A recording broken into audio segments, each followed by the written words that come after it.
Okay, here we have the cylinder before being cleaned. You can see the glaze on the cylinder, gasket area, the combustion chamber of the cylinder head, before it's cleaned, the intake port before it's cleaned, and the exhaust port before it's cleaned. And then we have the cylinder after it's cleaned, and I did a quick hone on it.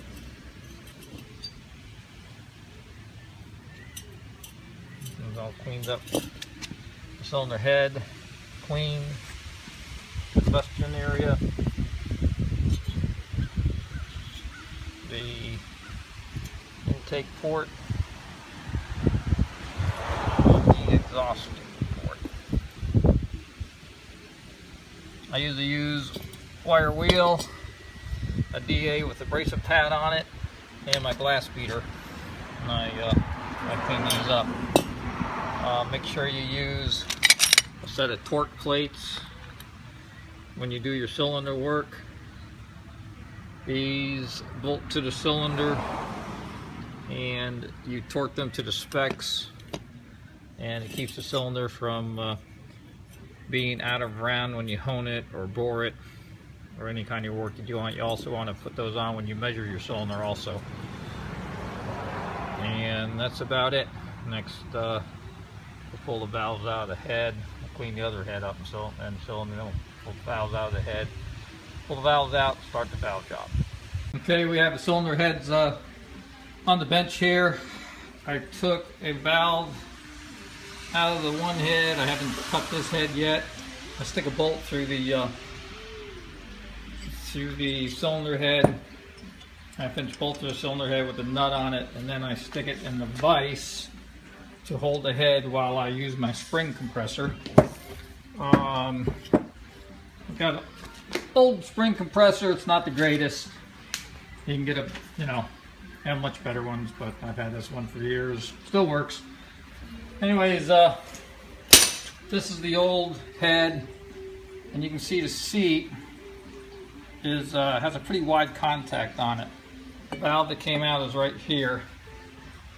The contact area on the valve, I don't know if you can see it or not, but it's a very wide and high contact area on this valve. And if they're high like that, they begin to tool up on you, and when their seats are wide like that, contact area is wide like that, transfers a lot of heat and burns valves. So on this head, these are the seats I've cut. I still have the mandrel in there, the guide for the tool. These are the seats I've cut, the intake, the exhaust. I don't know if you can see the 46 degree. There's a three angle cut, a 46, a 31, and a 60.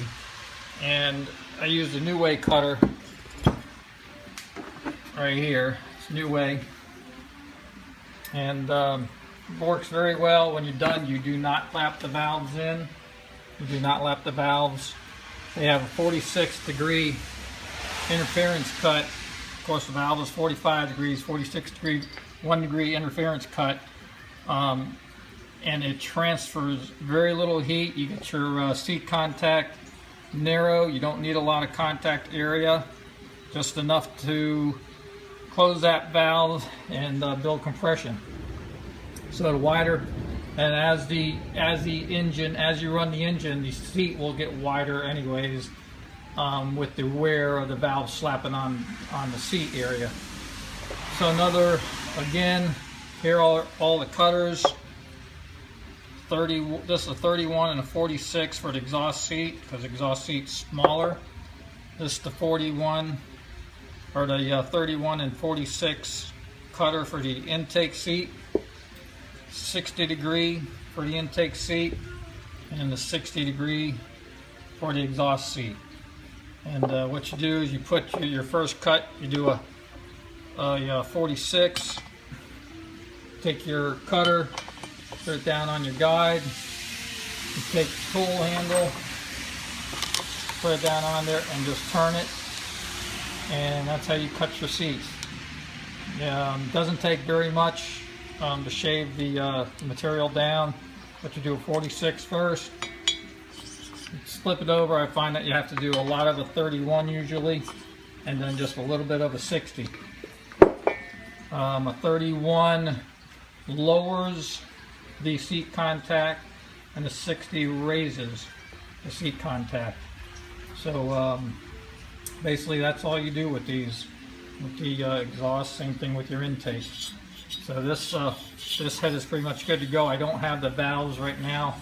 I'll have to wait for those to come in stock here, and we will check the seat contact when those valves come in. Make sure that seat contact area is narrow enough and in the right position of the valve.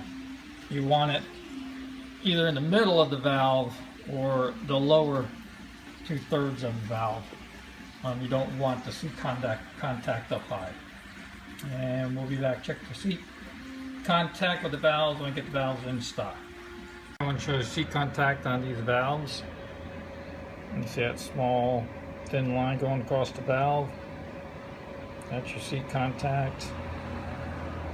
That's where the seat's contacting the valve. That's what you want it to look like. It's the exhaust. It's the intake.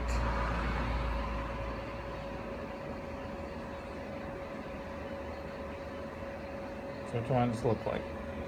We will assemble those into the other head. This head is all done. Ready to go back on. And make sure you put your new valve stem seals on. These are not on yet. I'm going to assemble those next. And you can check your valve or your valve guides. Make sure they're not worn. If they're excessively worn, you have to replace those. These were fine. All right, we got the 2007 Street Glide all finished. We put some Vance & Hines 2-in-1 header pipes on it. Also, we put the fuel pack on it and programmed it. Very easy to program. Pull the cover off it. There's a mode switch and then a positive and negative where you can increase or decrease the values. And you go online and look up the values for your specific bike and application. Pretty simple. Everything's together. The head's back on, everything's back in. Lifter's adjusted. Valves adjusted. Oil's in it. And crank it up.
That's it. May have to do a little bit of valve adjustment, lift adjustment.